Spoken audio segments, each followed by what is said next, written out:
السلام علیکم ورحمۃ اللہ وبرکاتہ۔ کیا وہابی نبی صلی اللہ علیہ وسلم کی بڑے بھائی جتنی عزت کرتے ہیں؟ کیا وہابی گالی ہے؟ اگر نہیں تو بعض لوگ کیوں کہتے ہیں؟ لوگ تو یہاں تک کہتے ہیں کہ توبہ نعوذ باللہ، وہابی لوگ حضور صلی اللہ علیہ وسلم کی اتنی عزت کرتے ہیں بس جتنی بڑے بھائی کی۔ اس بات کی کیا حقیقت ہے؟ قرآن مجید میں کہاں آیا ہے کہ تراویح پڑھنی چاہیے؟ سرزمین نجد و حجاز میں امام محمد بن عبد الوہاب رحمۃ اللہ علیہ نے جب توحید خالص اور اتباع سنت کی دعوت دی اور اس کے لیے عملی جہاد کیا تو اس کی تکلیف سب سے زیادہ شرک و بدعت میں گرفتار لوگوں کو ہوئی۔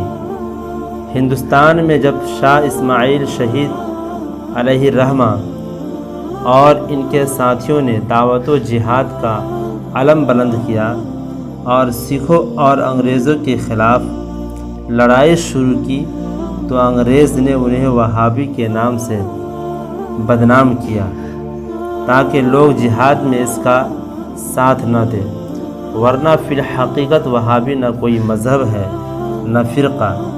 دراصل جہاد کو بدنام کرنے کے لیے غیر مسلموں نے ہر دور میں کوئی نہ کوئی ہتھ کنڈا استعمال کیا۔ پہلے وہابی کہہ کر جہاد کو بدنام کیا جاتا تھا، آج انہی مجاہدین کو بنیاد پرست اور دہشت گرد کہہ کر لوگوں کو جہاد سے متنفر کرنے کی کوشش کی جا رہی ہے۔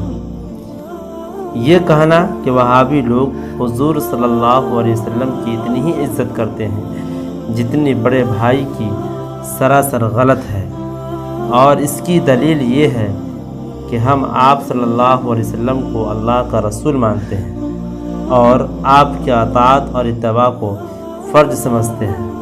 بھلا کوئی اپنے بڑے بھائی کو بھی اللہ کا رسول مانتا ہے؟ سبحانک ھذا بہتان عظیم۔